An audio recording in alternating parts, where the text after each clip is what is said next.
Bincang Sejua, menumbuhkan karakter dan kebajikan dengan menghadirkan narasumber inspiratif. Kini kami hadir menemani Anda setiap minggu hanya di kanal YouTube Yayasan Sejua.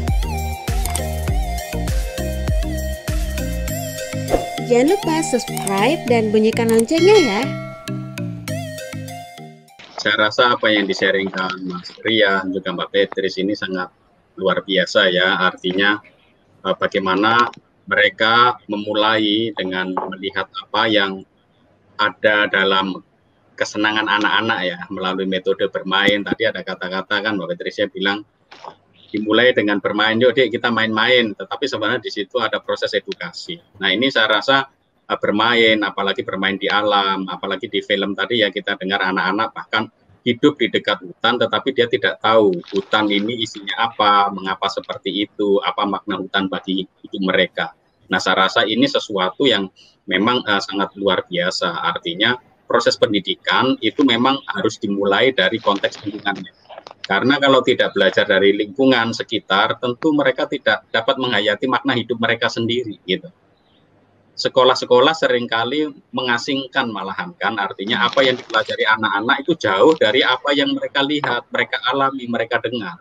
Nah ini perlu proses pendekatan yang simultan, artinya apa antara sekolah, tadi sudah ada kerjasama antara BNF dengan sekolah-sekolah di Palangkaraya dan lain-lain. Ini saya rasa suatu program yang sangat luar biasa yang bisa membantu untuk katakanlah memijak bumikan kaki anak-anak ini di bumi di mana mereka hidup, di lingkungan di mana mereka tinggal, yang kemudian mereka bisa melihat, oh ya kekayaan ini penting dan ini bukan hanya penting bagi diri mereka sendiri di situ, tetapi juga bagi masyarakat, bagi bangsa, bahkan bagi dunia ya, karena konservasi hutan ini kan menjadi sebuah tantangan ya sekarang, karena kalau ke depan itu menurut perspektif dari World Economic Forum itu akan terjadi persoalan ekologi. Kenapa? Karena semakin banyak penduduk, mereka butuh makan. Maka akhirnya banyak hutan-hutan itu kemudian dijadikan lahan untuk produksi gitu.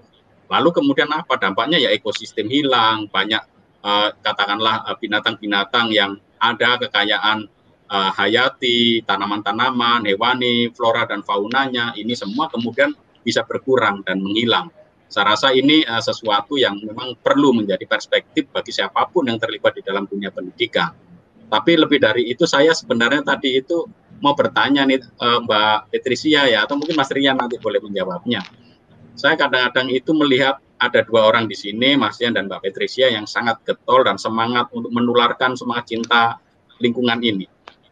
Selalu saya ingin bertanya, sebenarnya apakah Mbak Petrisia sama Mas Rian itu punya pengalaman tersendiri ya, pengalaman personal yang terkait kecintaan Mas Rian atau Mbak Petrisia tentang alam itu, apakah ada pengalaman tertentu di masa lalu sehingga mau menerjunkan diri di bidang ini gitu? Apakah memang lingkungannya Mbak Petrisia dan Mas Rian ini juga lingkungan sekitar hutan atau seperti apa? Mungkin bisa dijelaskan itu sehingga pemirsa di Sahabat Sejiwa ini bisa kemudian tahu, oh latar belakangnya dulu yang memotivasi apa, sehingga ini bisa menginspirasi yang lain Mbak Petrisia.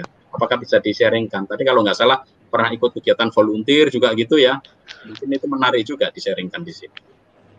Iya. Silakan. Oke, mungkin saya sedikit cerita ya. Dulu saya suka sekali baca buku, jadi ibu dan bapak saya itu selalu menyediakan saya bahan bacaan, bisa dari majalah atau ensiklopedia dan lain-lain. Nah dari sini saya mulai mengetahui, oh ternyata ada NGO yang bekerjanya di konservasi, kemudian juga men-trigger rasa ingin tahu saya kenapa sih ada binatang yang terancam punah atau misalnya yang seperti itu. Nah kemudian ketika saya kuliah, saya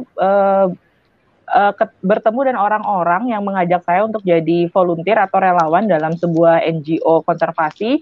Di situ saya semakin tahu lagi, oh ternyata binatang yang terancam punah ini karena seperti ini, lingkungan ini seperti ini. Bahkan dulu saya nggak tahu ya kenapa ada asap setiap tahunnya kebakaran. Saya dulu senang aja gitu kan, kayak oh sekolah libur. Tapi ketika saya mengetahui itu, saya belajar dari pelajaran relawan saya ini, ternyata asap kebakaran ini bukan sesuatu yang simple, bukan sesuatu yang menyenangkan ketika saya kecil dulu. Jadi saya ingin melakukan sesuatu untuk lingkungan tempat saya tinggal.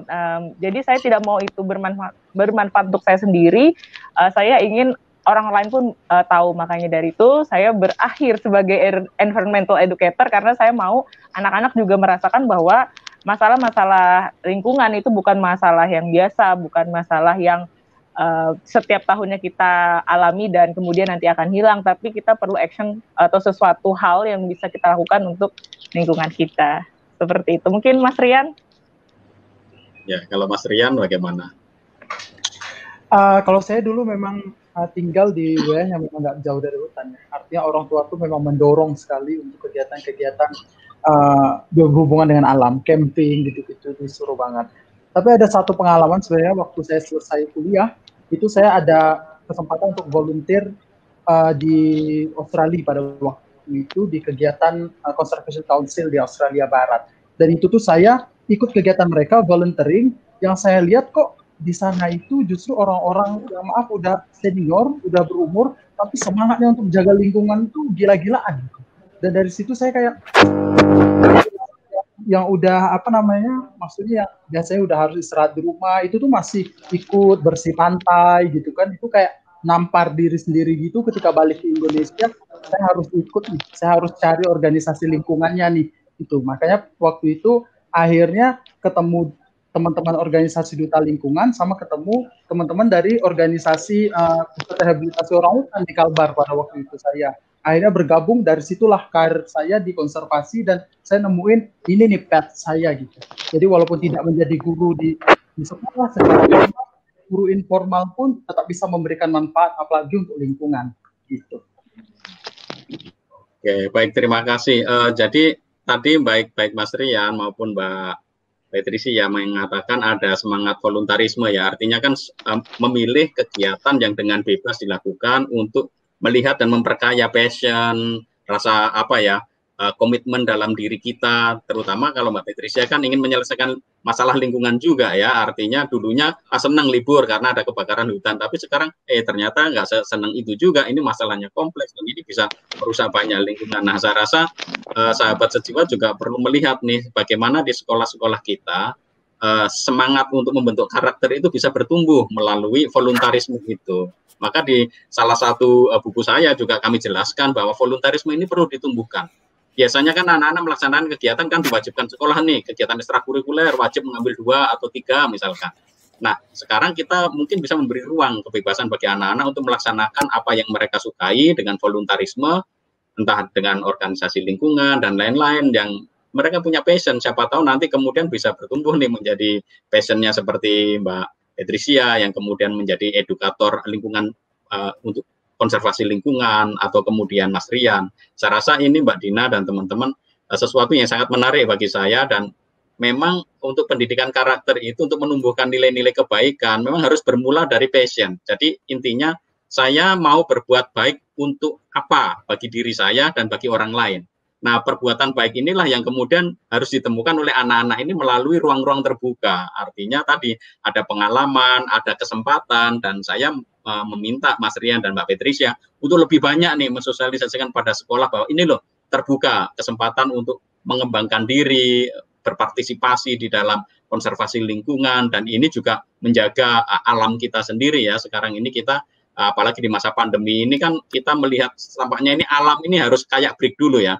Semua pabrik berhenti, kemudian mobil-mobil berhenti berjalan atau berkurang sehingga lingkungan itu mulai bersih lagi. Jadi ada kayak keseimbangan gitu. Beberapa waktu yang lalu kan juga malah ada ikan hiu atau lumba-lumba yang mulai di pinggirannya Venezia gitu. Sebelumnya nggak pernah ada karena setiap tahun itu dikotori terus-menerus tuh oleh solar dari kapal untuk yang para turis gitu. Tetapi begitu ada pandemi, sepi, lalu kemudian alam ini sepertinya ingin bernafas kembali. Jangan terlalu kita mengeksplorasi alam gitu. Kita perlu menjaga dan bersahabat dengan alam karena alam inilah yang memberi kita kehidupan. Saya rasa mungkin itu Elsa juga Mbak Dina yang bisa saya tangkap ya dari refleksi Mas Rian maupun Mbak Patricia. Bincang Sejiwa, menumbuhkan karakter dan kebajikan dengan menghadirkan narasumber inspiratif. Kini kami hadir menemani Anda setiap minggu hanya di kanal YouTube Yayasan Sejiwa. Jangan lupa subscribe dan bunyikan loncengnya ya.